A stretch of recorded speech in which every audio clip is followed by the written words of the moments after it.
Hi, everyone, and welcome to English for You. I'm Erin. I'm Mike. And we are talking about a very cold place today and a very cold experience. What's that? Dog races. Sled dog races. Sure. Dog races? You mean how you get to school in Canada? Yeah, well, on a dog sled. Yeah. How you get to the store. How people travel across the country. Now, this, of course, is not true. No. In Canada, we have buses and cars and subways. Right. But when I was a kid, I lived in England, and I'm serious, not just kids, but teachers at my school, they literally thought that we lived in the woods. In igloos. And traveled around on skis and had to fight bears to get breakfast I mean, and stuff like that. That might be true in some places, but not all. For about 4% of Canadians, it might be sort of true for their parents, possibly. Yes. Most Canadians live in big modern cities. But it is part of our past. Yes, Yeah, it is. sure. It's a pretty important part of the past. Sure. It doesn't happen anymore. I have personally been on a dog sled. You've mushed? It wasn't in Canada. I What? mushed in Russia. You mushed you were a Russia musha? I was a Russia musha. Wow. Yes, it was actually a pretty interesting experience. I'm sure. But let's get started to find out all about what mush means and mushers and learn some interesting new facts.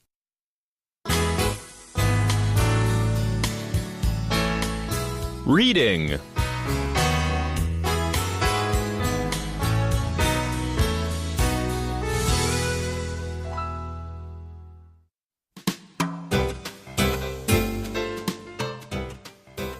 The Yukon Quest Sled Dog Race. Every February, dog sled teams and their human leaders race around 1,600 kilometers through the frozen American and Canadian wilderness. The Yukon Quest 1,000-mile International Sled Dog Race started in 1984. It's now one of the world's most difficult winter sports events, which can take between 9 and 16 days to complete. It goes between Fairbanks, Alaska, US, and Whitehorse, Yukon, Canada, and is the only sled race that crosses two countries. In fact, dog sled leaders, called mushers, must carry their passports to cross the US-Canada border. They also must present the proper health certificates for their dogs. The race's starting line switches between the two towns every year, and in 2019, the Yukon Quest will begin in Whitehorse. Mushers must carry all the necessary supplies for the whole race on their sled when they set out with up to 14 dogs. The teams make 4 required stops in different places along the course. During these stops, animal doctors check the dog's health to confirm they're still fit for the race. All right, let's get started to find out what exactly we're talking about here. It says, every February, dog sled teams and their human leaders race around 1,600 kilometers through the frozen American and Canadian wilderness.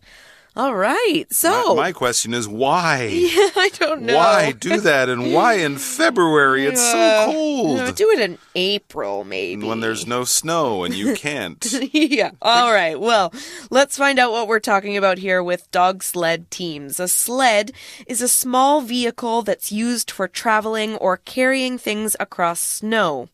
Now, sometimes we use sleds for fun things like sliding down a big hill covered with snow. But the sled in this article is used for dog sledding, and it's used for the purpose of carrying gear or people. It's pulled by dogs, and one person controls the dogs and the sled by standing on the back of the sled. That's right. They have a team of what, like 6, 8, 9 dogs, something like that, and it pulls it along. Now, as we mentioned, this is a very unique and special sport that's mainly now done in the north of Canada, in Alaska, maybe Greenland, Russia, places like that. But as Erin mentioned, a sled can also be a toy. It's a little thing made of wood or plastic. I had one, and I lived in the middle of a city. And you just take it to your local park where there's a hill. You pull it up to the top, you jump on, and you slide down. It's like the world's shortest roller coaster.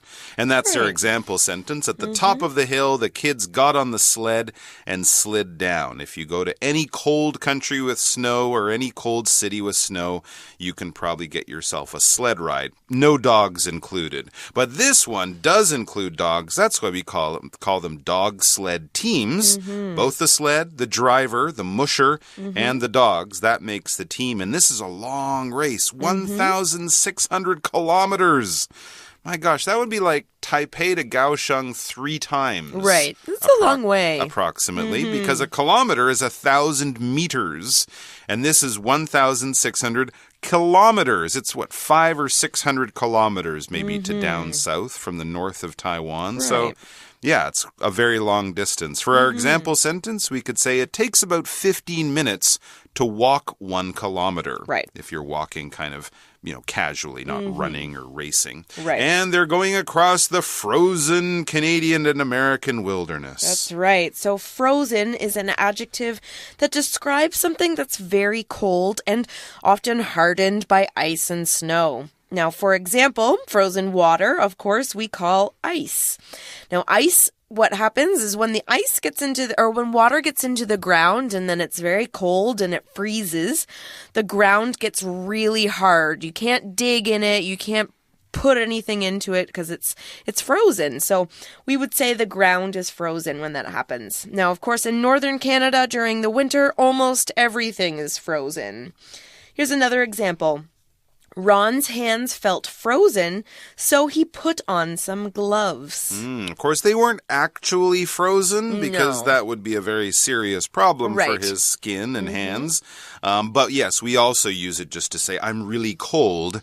I feel frozen. Right. I got to put on a sweater or something like that. So yes, but in February, the outside wilderness in Canada is frozen because the temperature is far below 0. Wilderness is basically the countryside. It's outside of the city, but it's also not in a farm area. Right. Farm areas have been sort of developed and changed and the land kind of controlled by the farmers and people. Wilderness, though, is mountains and forests, and it's where you would find wild animals. You see that wild at the beginning of wilderness. So if you're in the Taroko Gorge, that would be a wilderness area. And of course, a lot of the great parks around the world, the national parks, Yosemite or, the Rocky Mountains in Canada. This is all wilderness. Wild animals, trees, land that has not been touched or changed by people in any big way. Right. All right, so let's find a bit more about this race. It says the Yukon Quest 1,000-mile international sled dog race, that's all one name, started in 1984. Now, of course, we're not going to call it the Yukon Quest 1,000-mile international sled dog race the whole time. Good. We'll probably just call it the race or the quest. All right, let's find out what a quest is. It's a long journey or an adventure when you're looking for something or trying to achieve something. So here, they're just trying to achieve this really difficult thing. Kind of like Lord of the Rings. They were on a quest. Right. To destroy the ring. It's a long, difficult journey. You'll have adventures and challenges along the way. But you're also, you're talking about a journey that is not easy. I've definitely going across the snow in the middle of winter being pulled by dogs for 1,000 miles is not easy. That's a quest. And it says it's now one of the world's most difficult winter sports events, which can take between 9 and 16 days to complete.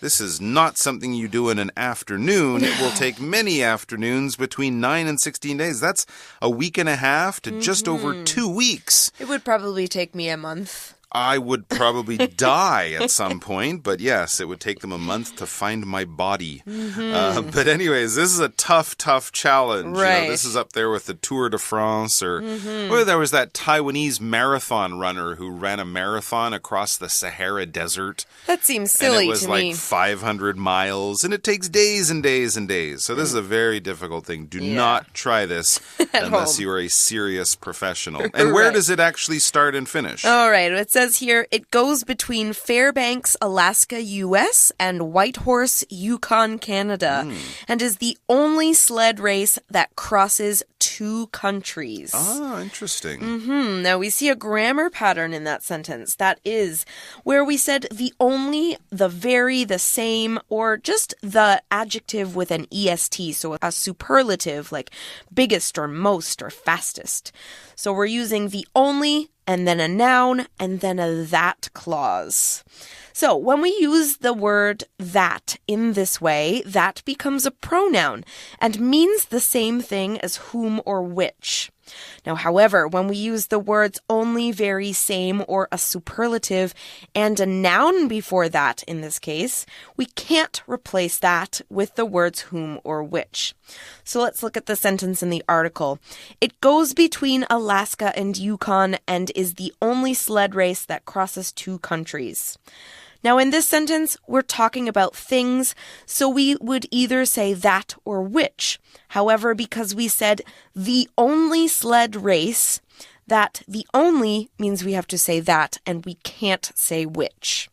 Let's look at another sentence. This is the biggest hamburger that I've ever seen. Now, here, our that clause is that I've ever seen. Now, before that, we see the biggest hamburger. Since we've used a superlative plus a noun, we can't say, this is the biggest hamburger which I've ever seen. Remember, in this case, which is wrong. We have to say that. So, this is the biggest hamburger that I've ever seen. This is the craziest race that I've ever heard of, I would say. All right, let's get back to the article. So it says, in fact, remember now this race goes from Alaska, the U.S., to Yukon, which is in Canada. They actually go from one country to another. So it says, in fact, dog sled leaders called mushers, these are the guys in charge of the dog sleds who drive the sleds and control the dogs. They're called mushers.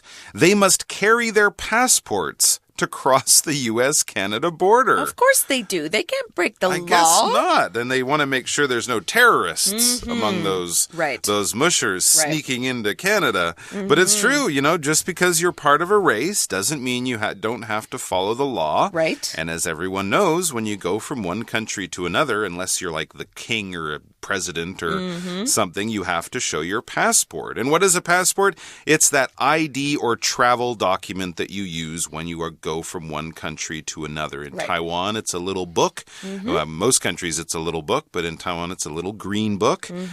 Canada, we have a little blue book. I think the UK, it's red or something like that. But basically, it has the same information no matter where you're from, your picture, your name, your age, where you were born, things like that. And every time you visit a new country, you show it to the people at the airport or wherever you get off your plane or boat. They put a stamp in it maybe, make sure it's really you by looking at you in the picture. And as long as everything's okay, you get back your passport and then you take it with you. Top tip, never ever lose your passport when you're traveling. Right. Keep it very safe. I would say even safer than your money because it's a lot harder to get a passport than it is to get more money out of a bank. For example, Janine took out her passport and showed it to the ticket agent. Great. She must be at an airport or something. Yeah. All right, so they're not just showing their passports. Remember, they've got all these dogs with them. Oh, right. So... do the dogs have passports? No, but it does say here they also must present the proper health certificates for their dogs. Yeah. Now, you can't just bring an animal across a border just anytime you want. You have to show certificates. So let's find out what we mean by proper health certificates. Now, proper here means that something is legally correct or officially correct. Now, a proper health certificate would be a piece of paper from a doctor or a hospital with all the information about your current health on it.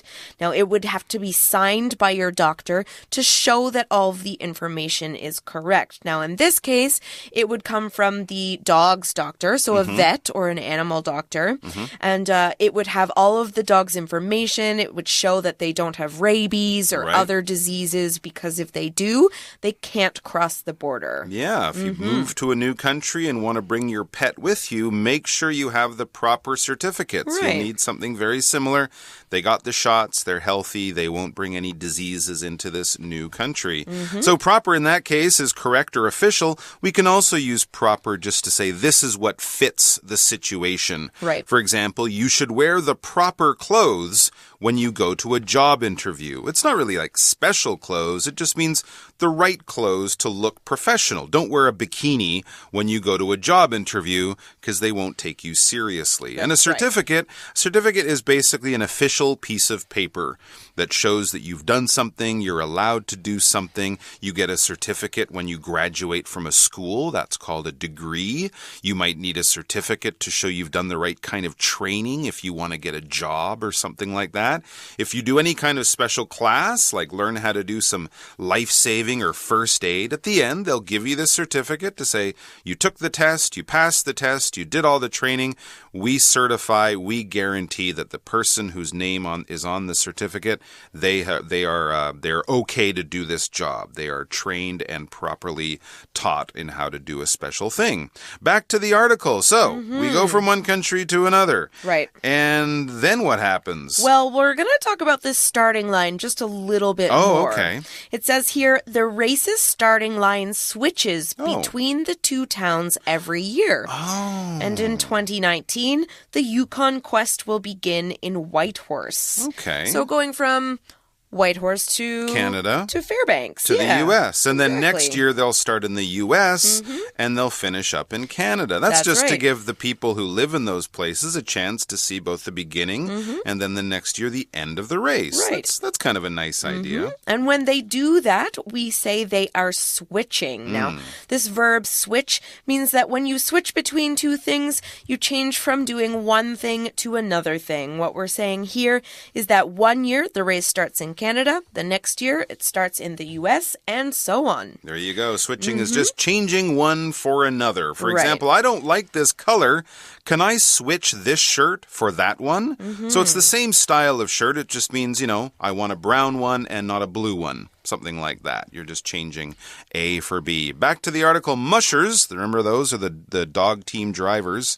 Mushers must carry all the necessary supplies for the whole race on their sled when they set out with up to 14 dogs. Wow, this is incredible. Remember, they're traveling across the wilderness. There aren't roads, there aren't hotels, there aren't pet food stores that they can stop at. So they got to carry their water, their food, the dog's water, the dog's food, medicine, emergency stuff. Maybe a rifle in case they meet a bear. Or a wolf. A wolf. So they got to carry basically everything they need. This is the ultimate camping trip. Oh, and by the way, you have 14 dogs with you too. That's nuts. Anyway, so they have to have all this equipment with them when they set out. To set out is basically to start, to begin. So there's no break. There's no sort of middle point where they're like, all right, here's all your extra food for the second part.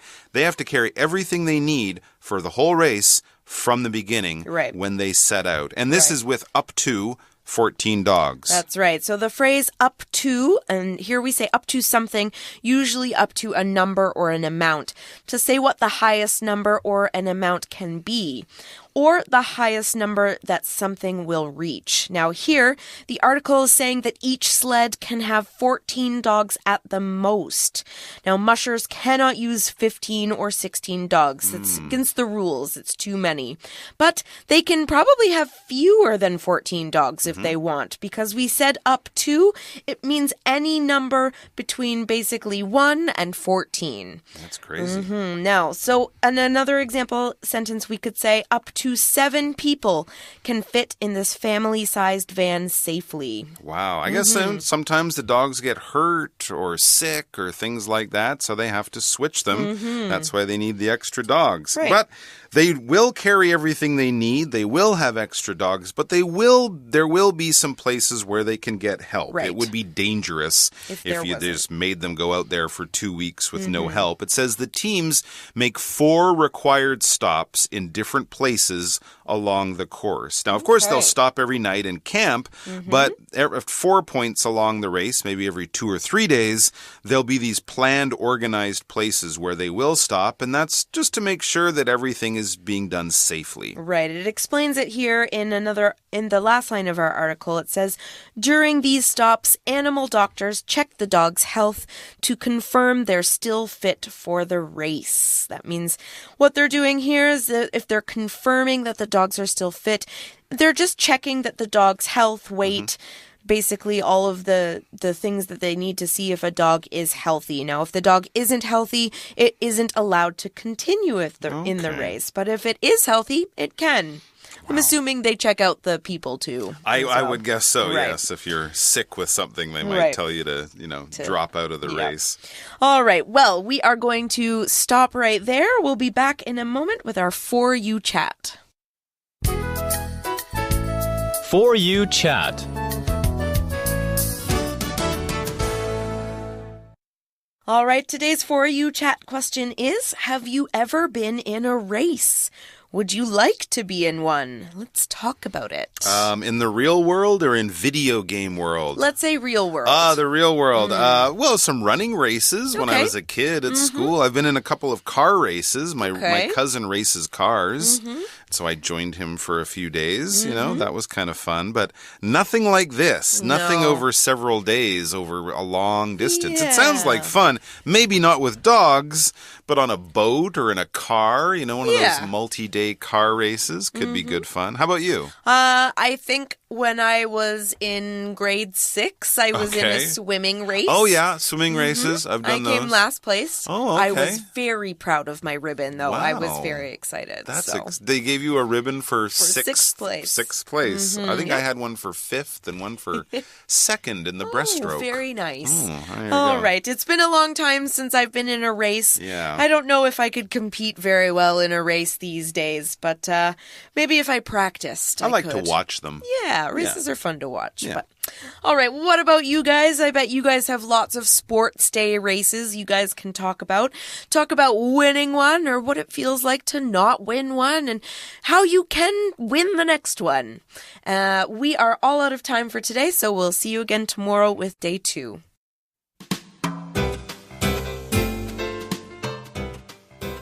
The Yukon Quest Sled Dog Race. Every February, dog sled teams and their human leaders race around 1,600 kilometers through the frozen American and Canadian wilderness. The Yukon Quest 1,000-mile International Sled Dog Race started in 1984. It's now one of the world's most difficult winter sports events, which can take between 9 and 16 days to complete. It goes between Fairbanks, Alaska, US, and Whitehorse, Yukon, Canada, and is the only sled race that crosses 2 countries. In fact, dog sled leaders, called mushers, must carry their passports to cross the US-Canada border. They also must present the proper health certificates for their dogs. The race's starting line switches between the 2 towns every year, and in 2019, the Yukon Quest will begin in Whitehorse. Mushers must carry all the necessary supplies for the whole race on their sled when they set out with up to 14 dogs. The teams make 4 required stops in different places along the course. During these stops, animal doctors check the dog's health to confirm they're still fit for the race.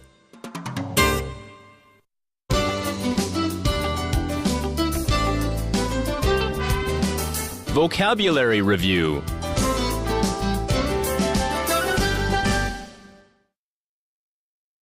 Sled. People in cold countries, such as Canada, sometimes use sleds to travel during snowy winters. Kilometer. Taiwan is about 180 kilometers from the coast of China. Frozen. My hands were nearly frozen by the chilly weather yesterday.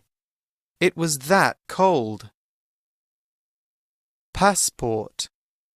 At the airport, you have to show your passport before you can board the plane. Proper. The teacher needs to get a proper health check before he can start working at that school. Switch. Rose is good at languages. She can easily switch between speaking English and speaking Chinese.